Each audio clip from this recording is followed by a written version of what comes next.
Well, let's talk about this some more. Live from Washington, D.C. is Alex Fitzsimmons from the Institute for Energy Research. And here in the Global Studio is Matt Smith, Deputy Chief Executive of Renewable UK. Thank you very much for coming in. Let's start, though, in Washington, D.C. with you, Alex Fitzsimmons.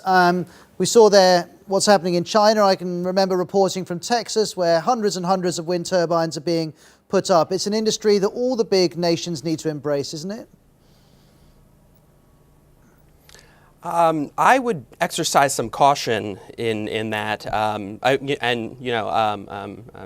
just want to thank you for having me first off. But wind energy, whether it's being produced in the U.S., the U.K., or China, is a scarce, expensive, unreliable resource. And the more wind you have, the more problems you have. Take China, for example. They're throwing up all of these wind turbines, but they're not building the transmission lines to support, to plug them into the grid. So China is wasting all of this money on wind turbines that aren't producing any energy.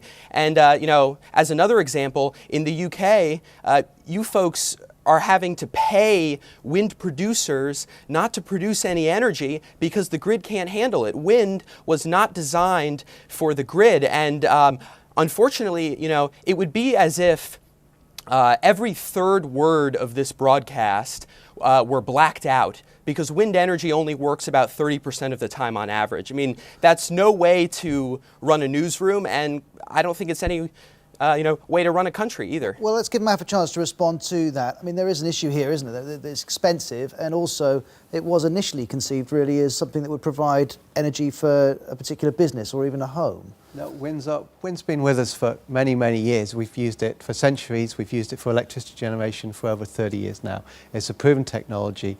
As you was seen in that report, in China, it's the third biggest source of electricity. People like Alex have said we shouldn't develop wind. They say we should avoid taking action on, say, low carbon. And they've said, well, why should we do it? Because, say, what about China? Well, look at what China's doing now. China's now leading the world in wind energy. There's a lot that the UK is doing. The UK is focusing on offshore right now. We're the world's biggest offshore wind market, and we're learning, China's learning from us, but equally we should look what they're doing. They stand there not turning half the time. I mean, isn't that a fundamental problem in a source of energy? Like tidal energy, you can understand the tide comes in, the tide comes out. Wind isn't as reliable as that. All sources of generation have their pros and cons. A wind turbine will generate 85% of the time. It's a reliable source of energy within a balanced mix of fuel types. If you see what China's doing, yes, there are transmission issues, but that's an issue that applies to all generation types in China because China's trying to develop its economy. Here in the UK, we're developing new transmission, but also we're replacing old sources like dirty coal with newer sources, low carbon sources, including wind energy. So let's find out from Alex, if you're not keen on wind energy, you would surely not deny that America and China and many other countries have pressing energy needs. So what would you do instead? Mm-hmm. Well, I'm happy to have a conversation about clean energy. In fact, it's natural gas, not wind power, that's been driving, decreasing CO2 output, whether it's in the U.S. or anywhere else. The hydraulic fracturing revolution that's taking place in the U.S. and could be taking place in the U.K. has done more to help the environment than wind energy ever has. But Alex, the US and the European fracking markets are very different.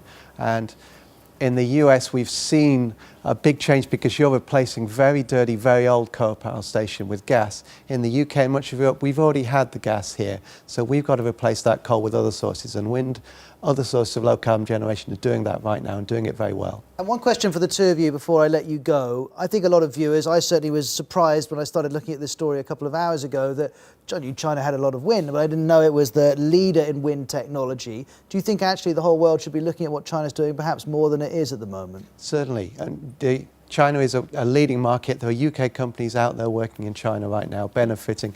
Equally, Chinese companies coming to the UK to learn about what we're doing in the offshore wind market. So there's as much learning the two countries can do, but what China shows is this is successful. You're keen on that. Alex, would you be interested in going out there to see how they're doing this? Yeah, wind is a nice niche market for China, but the Chinese are not stupid. They know what really brings home the bacon, and it's not wind, it's coal. And the reason for that is because coal is pretty much everything that wind isn't. It's affordable, it's abundant, the Chinese understand this. If you were to take two maps of China, one that had GDP growth over the last 30 years and one that had coal production, you would see that those two graphs would align pretty closely, and wind is really nowhere to be seen. And I suppose that is the issue, when do renewables become central rather than an additional source of energy. Good to speak to you, Alex. Maf, thank you very much. Very interesting to talk with you both. Now stay with us here.